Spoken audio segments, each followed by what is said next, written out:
May I invite you to think for a moment about a good friend? I do not mean Jehovah or Jesus or your marriage mate if you married. Just think about another good friend. Now, what makes your friend a good friend? We might think of he is there when I need him, or he or she is interested in me, or we might say he is completely reliable.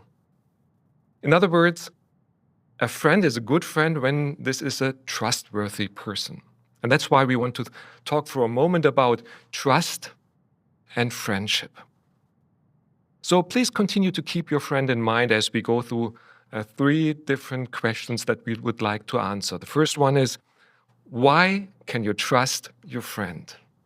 Then, what role do confidential matters play in a friendship?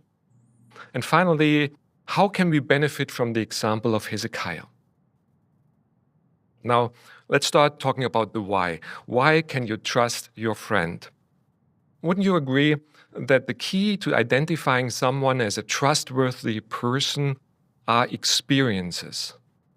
Experiences you made with him over months, years, and maybe even decades. What kind of experiences? Let us please turn to Proverbs chapter 17. Here in Proverbs chapter 17, in verse 17, there's a description of one sort of experiences.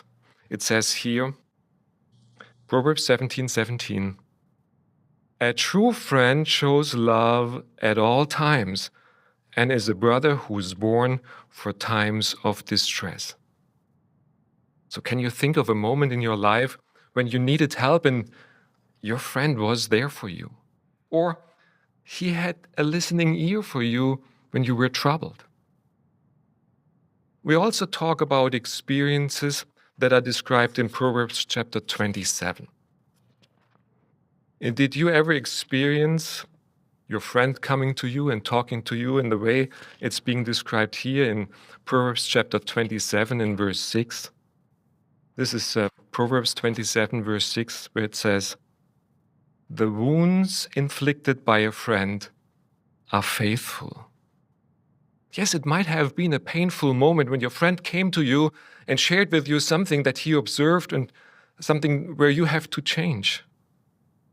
And yet, later, did you not feel much closer to him and appreciated the fact that he did not shy away of giving you this advice or counsel?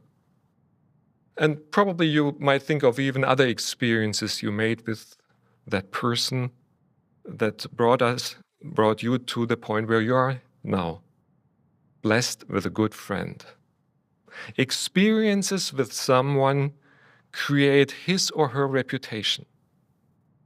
It creates a relationship, creates a friendship, makes a person a good friend. Now, that brings us to our second question. What role do confidential matters play in your friendship? Let's please turn to Proverbs chapter 11 and let us read our scripture text for today. And yet we would like to start already with reading verse 12. Proverbs 11, we read verses 12 and 13. There it reads, whoever is lacking good sense shows contempt for his neighbor, but the man of true discernment remains silent. A slanderer goes about revealing confidential talk, but the trustworthy person keeps a confidence. Did you notice the 2 aspects about confidential matters that are mentioned here? Let's try to identify the 2. The first one is our scripture text. A trustworthy person keeps a confidential matter.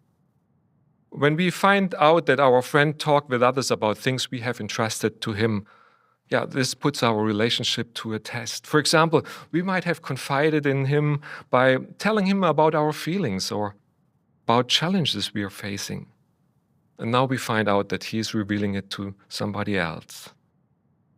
This can put our relationship to the test. Experiencing this once or even repeatedly will make a friendship unlikely. Because only proving to be a reliable, trustworthy, loyal person creates experiences that are a basis for a good friendship. Now, what's the second aspect? You might have noticed that in verse 12, we are encouraged to remain silent. So does a good friendship justify that we are revealing confidential matters that have been entrusted to us? We know the answer, of course not. When we are trusted with confidential matters, we would not reveal this even to a good friend. And don't we have ample opportunity to prove our trustworthiness? For example, many of us have received access to electronic information stored on the computer network of our organization. Or sometimes we hear an announcement and we are asked to keep confidential, or asked not to record a talk or not to share extensive notes with others. These are moments where we remain silent and would not tell even a good friend. That brings us to our final question: how can we benefit from the example of King Hezekiah? And I'd like to invite you to go with me to 2 Kings 20, because we learn two lessons from Hezekiah's dealings with the messengers of the Babylonian king. This is 2 Kings 20. We'd like to read verse 13. And Hezekiah welcomed them and showed them his entire treasure house, the silver, the gold, the balsam oil, and other precious oil, his armory, and everything that was to be found in his treasuries. There was nothing that Hezekiah did not show them in his own house and in all his dominion. We know that Jehovah did not like what Hezekiah did. So what are the two lessons that we want to take away from this? The first one: things are not always clearly labeled as confidential. However, discernment helps us to determine what to keep for ourselves. For example, we might observe things that put others in a bad light. Do we really need to tell this to a good friend? Does he need to know? Or is he entitled to know? Being loyal to fellow believers means that we do not divulge confidential matters that might endanger them. Love helps us to not unnecessarily publicize their mistakes. Brothers and sisters, these are moments where we can protect one another, where we can protect the organization. A trustworthy person with discernment knows what to do. Then secondly, we might wonder, why did Hezekiah do this? Why did he reveal all his riches? What was his motivation? Interestingly, the insight in the scripture explains Hezekiah may have displayed all this wealth to impress the king of Babylon as a possible ally against the king of Assyria. Now, when we apply this to our theme and subject, friendship, could it be that we likewise are sometimes tempted to reveal something confidential to a friend because we feel this is important in order to maintain this friendship? By revealing something confidential, we might be trying to say to our friend, you are important to me. Our friendship is very important to me. Dear brothers and sisters, when asked at the beginning, what makes a good friend or a person a good friend, did this come to your mind? He's always revealing confidential matters to me. I guess not. On the contrary, we were coming up with things like, because he's a trustworthy and reliable person. So a person that can keep confidential matters to himself is what makes a friend a good friend. So what did we discuss in connection with trust and friendship?